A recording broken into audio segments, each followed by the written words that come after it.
Hi dear students, welcome to my CBSE YouTube channel. Myself Dr. Charu Mujundar, your CBSE mentor and guide for your 10th board examination preparation. So in today's video, I am going to explain you the mapping of the syllabus. So every student who is pursuing 10th class of CBSE board, those who are going to give examination in 2027 should have a clear-cut understanding about the syllabus of social sciences. So, in today's video, mapping of the CBSE 10th class syllabus by Dr. Charu Mujundar PhD. If you look at this social science, the social science has divided into 4 parts. One is history, political science, economy. Okay. So history. So in history, geography, political science, and economy. So in history component, we have some chapters like the rise of nationalism, the rise of nationalism in Europe, the rise of nationalism in Europe. So this is the first chapter in history. So history, if you look at this textbook, the cover page or title page, it says India and contemporary world. So we are going to look at India as well as the contemporary world. What do you mean by contemporary world? So we have so many continents, nearly 7 continents we have. So specifically we are going to look at the Europe continents and other Africa and Asia also. So in this, the rise of nationalism in Europe, how the nationalism emerged in Europe, especially in France. And second chapter deals about the nationalism in India. Nationalism in India. What is the impact of French Revolution on Indian nationalism? So as you all know that India was ruled by British people. Of course, various people came to India for trading purpose, but it is the British who ruled India from 1757 to till 1947 for the period of almost 200 years. So in this chapter, we are going to look at nationalism in India, how nationalism emerged, what was the role of our national leaders, early nationalist and later nationalist, and what is the role of Gandhi and all.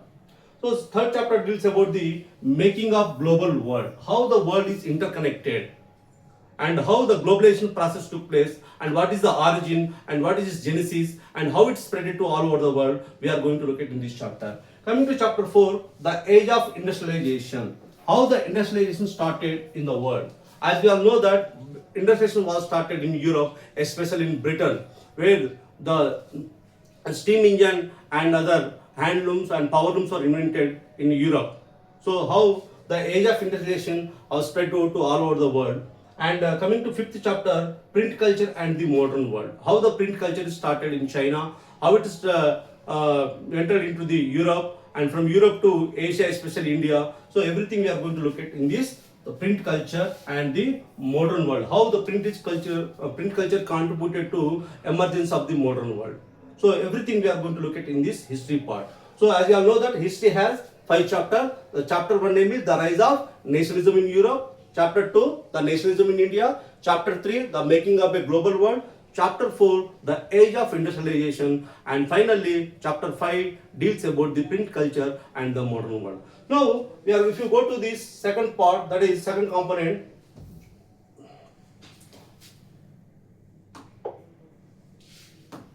So, second component is geography. If you look at this geography,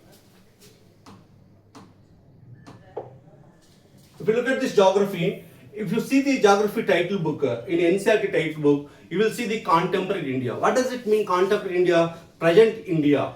So in present India, we are going to look at resources. What kind of resources India possesses, India has, like natural resource, man-made resource, human-made resource, human resource, everything will come under the resource and development. And what is the role of planning commission to develop this resource for this country? Everything we are going to look at in this chapter. Second chapter deals about the forest and wildlife. It's a very, very important chapter from the, of course, not important, but we should know because in the globalization and this, global warming and all these things, we are government as well as United Nations organizations giving foremost importance for the forest and wildlife. We need to protect the forest. June 5th is the World Environment Day. Yesterday we have celebrated. So World Environment Day. So you might expect some questions from the forest and wildlife. And third chapter deals about the water resources. So water is essential component in the in our planet. So as you all know that our planet is called blue planet. Why we are calling blue planet? Because 70% of our earth is occupied with the water. So we should know about the water resources and what are the perennial rivers, what are the non-perennial rivers, Indus, Ganga, Brahmaputra, Godavari, Krishna, everything we are going to know in this water resource and water conservation method, water harvesting method, everything will come to know. Coming to fourth chapter, agriculture. As we all know that India is a agriculture based economy. So agriculture is the backbone of Indian economy. So what is the contribution of agriculture towards the Indian economy? So, and what is the farming methods? So shifting cultivation, June cultivation, everything we are going to come to know in this chapter. And coming to chapter 5, minerals and energy resources. Very, very important chapter. So minerals plays a very important role for the development of economy, any economy. Okay, right? We have iron ore, we have bauxite, we have aluminium, we have various minerals are present. Copper, gold, everything. And how we are energy resources like crude oil, petroleum, diesel, etc., coal, everything we are going to know in this chapter. Coming to chapter 6, manufacturing industries. So manufacturing industries, and the 7th chapter is lifeline of national economy. So this is the these are the chapters which are there in the geography especially. So altogether we have 7 chapters. Every chapter is very, very important from the board examination point of view. So going to this next chapter, next part, that is political science, right? If you look at this political science, if you look at the textbook, it is also called a democratic politics. So what is democratic and what is politics? We will know more about this in our later next videos. And now we are focusing on political science, which has 5 chapters. The chapter 1 is power sharing, how the power is shared. Because we all know that in India, all over the world, we have nearly 200 countries. So power, because various communities are living together. So every community want power. They want share, right? So power sharing, we are going to know where they have given the case studies of Sri Lanka and Belgium. And coming to federalism, what is federalism? How the power is distributed between the central government and state government and local self-government, and everything we will discuss in this chapter. Coming to chapter 3, gender, religion and caste. What is gender? What is religion? What is caste? We will know everything about in this chapter. Coming to chapter 4, that is political parties. So what are the political parties? Actually, what is political parties? What are the national parties? What are the regional parties? What are the unrecognized parties? Everything we will discuss in this 4th chapter, that is political parties. Coming to 5th chapter, the outcomes of democracy. The outcomes of democracy. India, as we all know that India is a democratic country, right? All over the world we have democratic and non-democratic countries, but India is a democratic country, one of the world's largest democratic country. So what is the outcomes? What is the government's accountability, responsibility, transparency, everything will come to know in this chapter. So next we are moving on to the next component, that is economy. So in the economy, altogether we have 5 chapters, right? So first chapter deals about the development. What is development? Okay.